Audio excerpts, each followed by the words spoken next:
তল্লাশি, গ্রেপ্তার, mobile court পরিচালনা সহ নানা ক্ষমতায় আগামী 2 মাসের জন্য নির্বাহী ম্যাজিস্ট্রেটের দায়িত্ব দেওয়া হয়েছে বাংলাদেশ সেনাবাহিনীকে।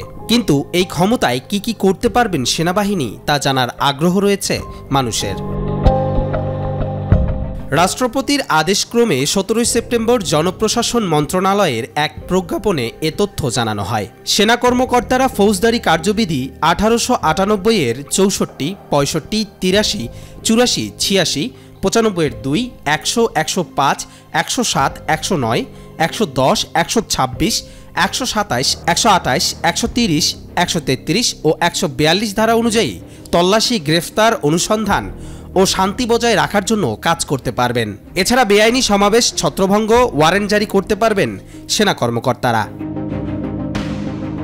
উল্লেখিত ক্ষমতা ছাড়াও যে কোনো নির্বাহী ম্যাজিস্ট্রেটকে মোবাইল কোর্ট আইন 2009-এর অধীনে মোবাইল কোর্ট পরিচালনা করার জন্য সরকার এবং সেই সঙ্গে জেলা ম্যাজিস্ট্রেটের দ্বারা সংশ্লিষ্ট এখতিয়ারের মধ্যে ক্ষমতা দেওয়া হয়েছে।